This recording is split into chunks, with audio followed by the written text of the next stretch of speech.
Anjarakandy dental college വിദ്യാർത്ഥി നിതിൻ രാജിന്റെ മരണത്തിന് ഉത്തരവാദികളായവർക്കെതിരെ നടപടിയെടുക്കണമെന്നാവശ്യപ്പെട്ട് BJP Kannur south ജില്ലാ കമ്മിറ്റിയുടെ നേതൃത്വത്തിൽ കോളേജിലേക്ക് മാർച്ച് നടത്തി.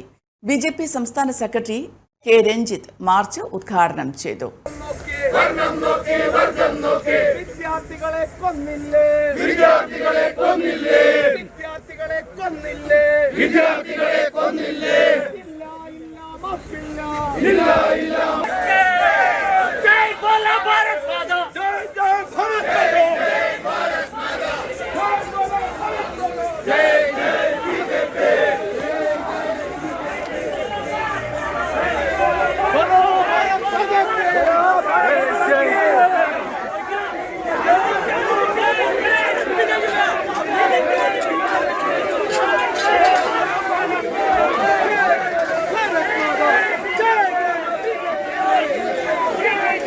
ഡെന്റൽ കോളേജ് മാനേജ്മെന്റിനെയും കുറ്റക്കാരായ അധ്യാപകരെയും മുഖ്യമന്ത്രി സംരക്ഷിക്കുകയാണെന്ന് രഞ്ജിത്ത് ആരോപിച്ചു.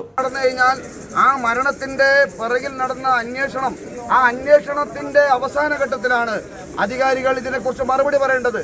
അതിനു മുമ്പ് തന്നെ ജില്ലാ പോലീസ് അധികാരി ഈ മരണത്തെക്കുറിച്ച് കോളേജ് അധികൃതരുടെ അച്ചാരം വാങ്ങി എന്ന് വേണമെങ്കിൽ നമുക്ക് പറയാൻ സാധിക്കും.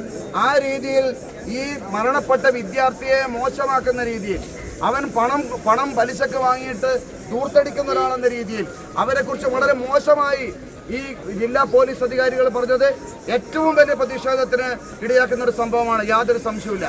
ഈ കാര്യത്തിൽ BJPക്ക് പറയാനുള്ളത്, ഒരുപാട് സമരങ്ങൾ ഇവിടെ നടന്നു കഴിഞ്ഞു, യുവജന പ്രസ്ഥാനങ്ങൾ സമരങ്ങൾ നടന്നു കഴിഞ്ഞു. ഈ സമയത്തെല്ലാം തന്നെ സമരത്തെ അടിച്ചമർത്താനാണ് പോലീസ് ചെയ്യുന്നത്. ഞങ്ങൾക്ക് വളരെ വ്യക്തമായ ഒരു കാഴ്ചപ്പാടുണ്ട്. കാരണം ഈ കോളേജ് അധികൃതരുമായി നമ്മുടെ കേരളത്തിന്റെ മുഖ്യമന്ത്രിക്കുണ്ടായ ബന്ധം അത് പരസ്യമാണ്.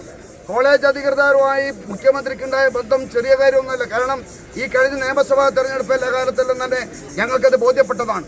ഒരു കാര്യം നമ്മൾ ശ്രദ്ധിക്കേണ്ടത്, ഈ കേരളത്തിൽ ഈ ഇടതുപക്ഷ ജനാധിപത്യ മുന്നണി ഭരണകാലത്ത് കോളേജുകളിൽ വിദ്യാർത്ഥികളുടെ കൊലയറിയായി കോളേജുകൾ മാറുന്നു എന്നുള്ളതാണ്. ഒരുപാട് സംഭവങ്ങൾ വയനാട്ടിൽ നമുക്ക് കണ്ടു. അതേപോലെ തന്നെ ഒരുപാട് സംഭവങ്ങൾ കേരളത്തിൽ നടന്നു. മാർച്ചിൽ പങ്കെടുത്ത വനിതാ പ്രവർത്തകരെ പുരുഷ പോലീസുകാർ നേരിട്ടത് ചോദ്യം ചെയ്യുന്നതിനിടെ BJP കണ്ണൂർ സൗത്ത് ജില്ലാ പ്രസിഡന്റ് ബിജു എളക്കുഴിയുടെ കൈക്ക് ലാത്തിയടിയേറ്റു. ഇതേ തുടർന്ന് BJP പ്രവർത്തകരും പോലീസും തമ്മിൽ വാക്കേറ്റമുണ്ടായി.